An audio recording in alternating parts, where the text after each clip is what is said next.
नमस्कार मित्रांनो, पुण्यश्लोक अहिल्यादेवी होळकर कर्जमुक्ती योजना 2026 या योजनेच्या नियम अटी शर्ती ज्या लावण्यात आलेल्या होत्या त्यामध्ये काही महत्त्वाचे बदल आता करण्यात आलेले आहे। शेतकऱ्यांमध्ये या अटी शर्तीबद्दल खूप आक्रोश होता, नाराजी होती आणि आता सध्या सुरू जे होतं पावसाळी अधिवेशन त्यामध्ये 10 जुलैला म्हणजे शेवटच्या दिवशी मुख्यमंत्र्यांनी या योजनेमध्ये ज्या अटी लावण्यात आलेल्या होत्या त्या मागे घेतल्या।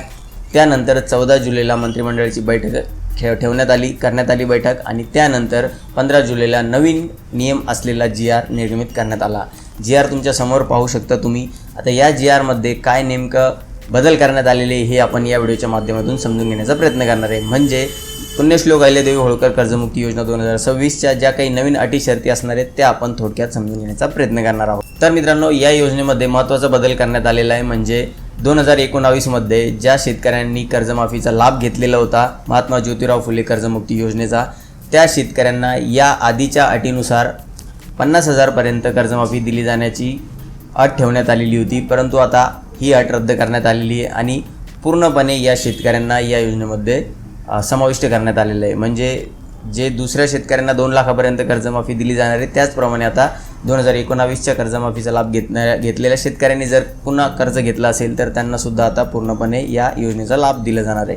म्हणजेच काय तर जास्तीत जास्त तुमच्याकडे जर 2 लाखापर्यंतचं कर्ज असेल तर तुम्हाला या योजनेमधून पूर्ण कर्जमाफी दिली जाणार आहे। कितीही बँका मिळून तुमचं कर्ज असू द्या, ते पूर्ण कर्ज 2 लाखापर्यंत असेल तर तुम्हाला कर्जमाफी दिली जाणार आहे। आणि जे काही तारखेची अट होती ती तीच असणार आहे, म्हणजे 30 सप्टेंबर 2025 पर्यंत तुमचं कर्ज थकीत असायला पाहिजे आणि 31 मार्च 2026 पर्यंत ते भरलेलं नसायला पाहिजे। या ज्या अटी आहेत त्या पूर्णपणे तसेच असणार आहे।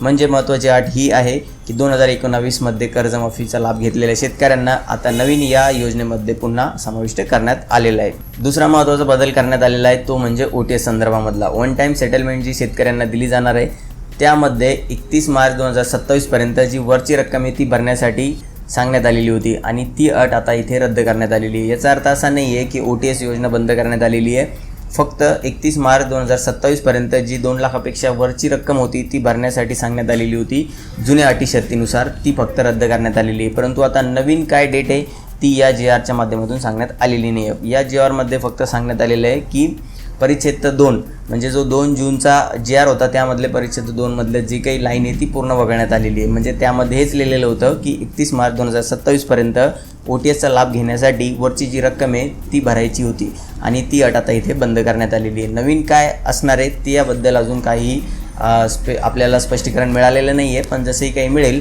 OTS संदर्भामध्ये नवीन स्पष्टीकरण तर आपण त्यावरती नक्कीच अपडेट घेऊया।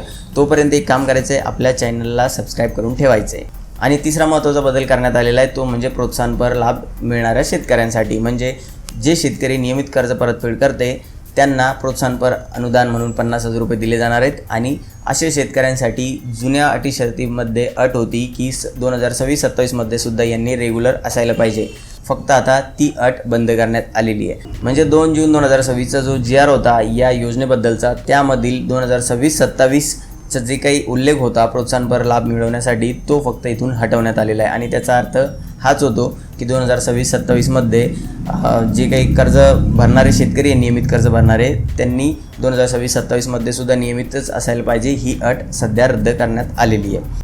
तर अशा प्रकारे 3 महत्त्वाचे बदल आता या अटी शर्तीमध्ये करण्यात आलेले आहे। शेतकऱ्यांना नक्की कर्जमाफीचा लाभ कधीपासून मिळायला सुरुवात होणार आहे हे अजून सुद्धा आपल्याला स्पष्ट झालेलं नाही आहे। नक्की अजून कर्जमाफी मिळवण्यासाठी किती दिवस आपल्याला लागणार आहेत हे आपल्याला पाहणं गरजेचं असणार आहे। अटी शर्तीमध्ये जे काही बदल करण्यात आलेले मित्रांनो ते शेतकऱ्यांसाठी उपयोगाचे आहेत की नाही कमेंट करून नक्की सांगायचे आहे। धन्यवाद मित्रांनो।